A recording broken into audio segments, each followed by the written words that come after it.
Doctor विजय भास्कर आज जो अपने विचार करने वाला हूँ, जो बच्चों में पीठ का टेढ़ाई बैठने को स्पाइनल डिफॉर्मिटीज़ बोलते हैं।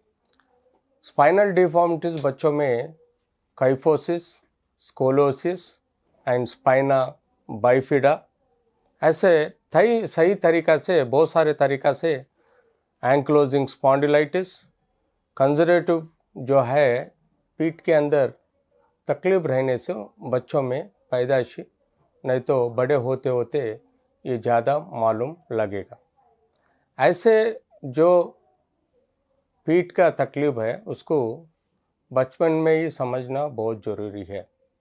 जो काइफोसिस स्कोलियोसिस जो है, काइफोसिस बोले तो सामने पीछे बेंड होना, स्कोलियोसिस बोले तो साइड्स लेफ्ट राइट को बेंड होना, जो पीठ का हड्डी का वर्टिब्रल कॉलम रहता उसको अपन डिफॉर्मिटीज बोलते।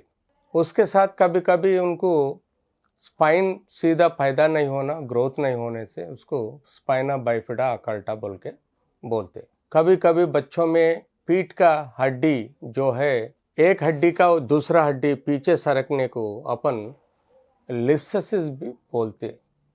ये लिस्थेसिस का तकलीफ के वजह से बच्चों में पीठ का दर्द आने लग जाते। सो बच्चों में जब अपन बड़े होते देखे तो पीठ के अंदर हड्डियां टेढ़ा बैठने से अपने को बच्चा सीधा रहने का नहीं चांस रहता, बेंड होने के चांसेस रहता। वैसे ही उसको बेंड कंटिन्यूस रहने से उसको स्पाइनल डिफॉर्मिटी बोलते। इसमें अपन बहुत सारी के तकलीफ देखते। वैसे भी बच्चों में बाद में जब पीठ का दर्द, पैर में कमजोरी, उसके साथ साथ उनको टच सेंसेशन कम होना, उसके साथ पेशाब कंट्रोल नहीं रहना और पैखाना कंट्रोल नहीं रहना, और उनके जो पेनिस का है एरेक्टाइल डिस्फंक्शन रहना, और पैर में वीकनेस भी आने का चांसेस, जो स्पाइनल कॉर्ड के ऊपर दबाव है तो ऐसे वीकनेसेस भी आने का चांसेस रहता।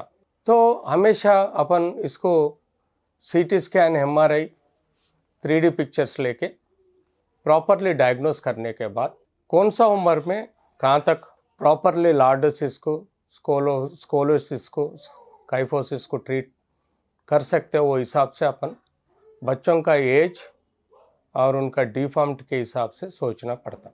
एमआरआई सीटी स्कैन्स में अपने को पूरा एनाटॉमिकल रिलेशंस हड्डी और नर्व्स के समझ में आएगा, और उसके साथ फिजियोलॉजिकल फंक्शन भी असेस करके संभाल के देखना बहुत ज़रूरी है। बच्चे में यूजुअली जब ग्रोइंग एज रहता उनको प्रॉपरली ब्रेसेस दिया जाए तो ग्रोथ में डिफेक्ट बढ़ने का नहीं चांस रहता।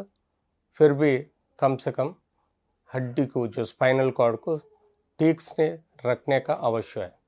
मगर कई बच्चों में जो डिफॉर्मिटी एक्सटेंसिव रहता, पेशेंट को उनके माँ बाप ठीक से डॉक्टर को नहीं दिखाए, नेग्लेक्ट किया, तो ऐसे पेशेंट बच्चों में डिफॉर्मिटी बहुत ज़्यादा रहने से तो ऑपरेशन की ज़रूरत पड़ता। अगर ऑपरेशन नहीं करा तो उनके जो छाती के अंदर और हार्ट के ऊपर, तिथियों के ऊपर और पेट में जो है ऑर्गन्स के ऊपर भी असर पड़ने का चांसेस रहता। उसके साथ साथ नसों का बीमारी भी बहुत ज़्यादा होता।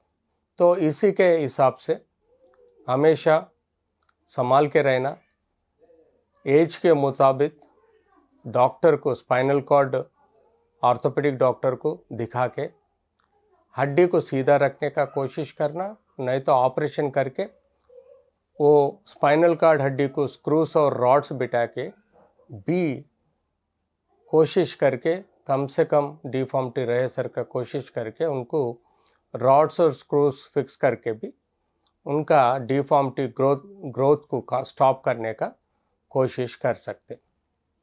ये बहुत मेजर ऑपरेशन है। इसी ऑपरेशन के वजह से कभी कभी कुछ 5 to 10% लोगों को कोई तकलीफ बढ़ सकते, कोई दूसरे तकलीफ भी हट सकते। तो इसको प्रॉपरली ट्रेन्ड डॉक्टर के पास ले जाके ऑपरेशन करना, और उसके बाद उसका तकलीफ भी 10% कॉम्प्लिकेशंस भी माँ बाप को समझना चाहिए, और डॉक्टर को भी साथ भी हर चीज़ को मालूम हो के उसके हिसाब से ट्रीट करना बहुत ज़रूरी है। इसी हिसाब से spinal cord deformity, spina bifida, तो ऐसी डिफॉर्मिटी जो है उसमें नस पैदा कम होने से वजह से भी स्पाइना बाइफिडा प्रॉब्लम भी आ सकता है। तो इसी सही तरीका के पीठ के तकलीफ़ों को अपन समझना चाहिए।